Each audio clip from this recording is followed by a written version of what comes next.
किस पाप के कारण महिला समय से पहले ही विधवा हो जाती है। मित्रों, भगवान विष्णु और माता लक्ष्मी क्षीर सागर में शेष नाग की शैया पर बैठे हुए थे। तब माता लक्ष्मी के मन में जिज्ञासा हुई और उन्होंने भगवान श्री हरि विष्णु जी से प्रश्न किया कि हे प्रभु, किस कारण से एक महिला समय से पहले विधवा होती है? ऐसा वह कौन सा पाप है जो एक पतिव्रता नारी को भी विधवा बना डालता है? क्या महिला के विधवा होने के संकेत पहले से मिलते हैं? तथा महिला का वह कौन सा अंग है जिससे यह पता चलता है कि महिला विधवा होगी या नहीं? इस प्रकार से प्रश्न पूछने पर भगवान विष्णु कहते हैं, हे प्रिय, तुमने उचित ही प्रश्न किया है। यह सत्य है कि कुछ महिलाओं के भाग्य में जल्दी विधवा होना लिखा हुआ होता है, चाहे वह पतिव्रता ही क्यों ना हो, किंतु एक पाप के कारण महिला विधवा बनती है और महिला के शरीर का एक अंग उसके विधवा होने का संकेत भी देता है। भगवान विष्णु जी कहते हैं, हे देवी, तुम्हें इस परम गोपनीय सत्य को बताने से पहले मैं तुम्हें एक कथा सुनाता हूं। इस कथा में तुम्हें तुम्हारे सभी प्रश्नों के उत्तर मिल जाएंगे, इसीलिए तुम इस कथा को ध्यान से सुनना। मित्रों, भगवान विष्णु जी ने माता लक्ष्मी जी को एक अत्यंत सुंदर कथा सुनाई है। इस कथा के माध्यम से भगवान ने समस्त मानव जाति के कल्याण के लिए कई महत्वपूर्ण उपदेश दिए हैं, इसीलिए आप इस कथा को पूरा जरूर सुनें। इस कथा को आधा अधूरा सुनना पाप माना जाता है। तो चलिए शुरू करते हैं। मित्रों, एक समय की बात है।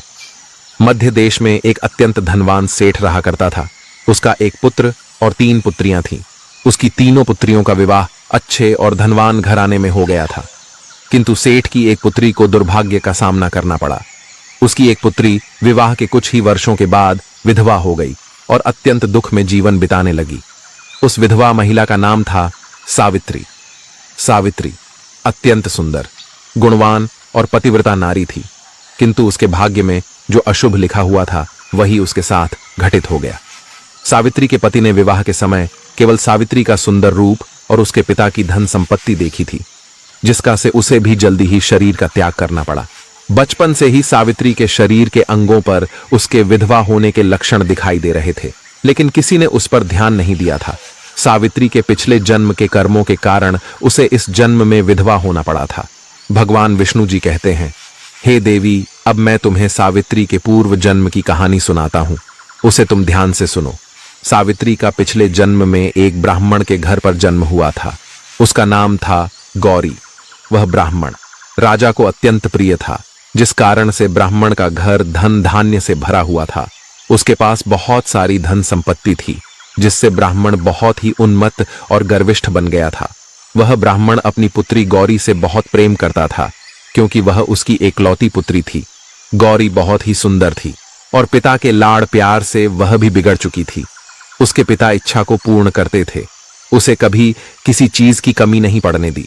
गौरी ने अपने जीवन में कभी दुख नहीं देखा था और उसे अपनी सुंदरता पर भी अत्यधिक घमंड था। फिर जब गौरी जवान हुई तो उसके पिता ने उसका विवाह करने का सोचा, लेकिन उसकी एक शर्त थी कि जो भी गौरी से विवाह करेगा वह उसके साथ उसके पिता के घर में रहेगा, अर्थात घर जमाई बनकर रहेगा।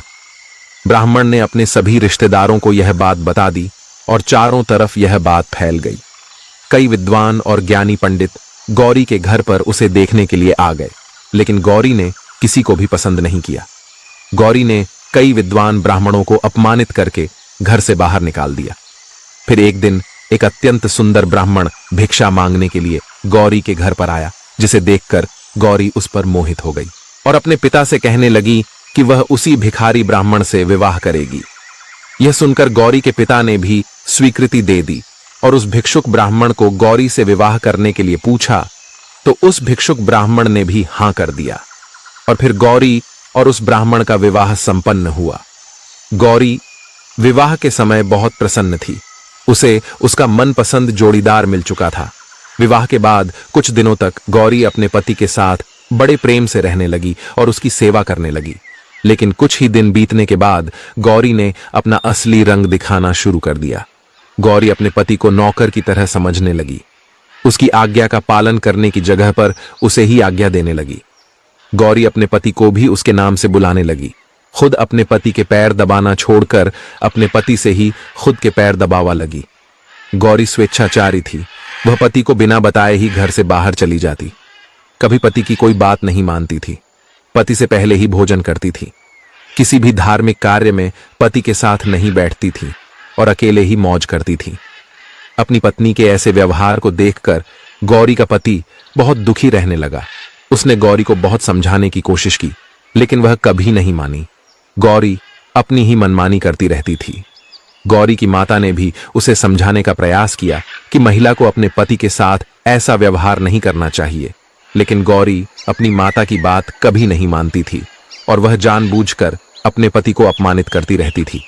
दिन रात पति की बुराई करना, उसे अपशब्द कहना, उसे नाम लेकर बुलाना आदि प्रकार के निंद कार्य वह रोज करती थी। गौरी का पति भी उससे बहुत परेशान हो गया था। फिर एक दिन उसने बहुत विचार किया और गौरी को छोड़कर जाने का निश्चय किया।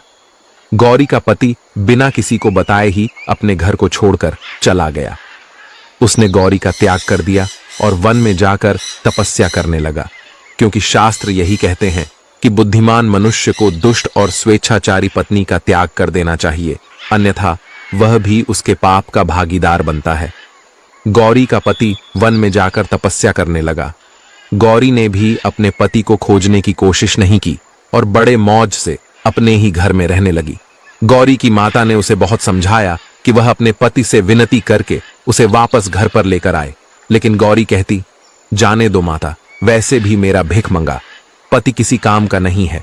उससे विवाह करके मैंने उस पर उपकार ही किया था, लेकिन वह मूर्ख मुझे ही छोड़कर चला गया है। ऐसे मूर्ख पति के साथ रहने से अच्छा है मैं अकेली ही रह लूं। मैं इतनी सुंदर हूं कि कोई भी पुरुष मुझसे विवाह कर लेगा। गौरी की ऐसी बातें सुनकर उसकी माता भी दुखी रहने लगी।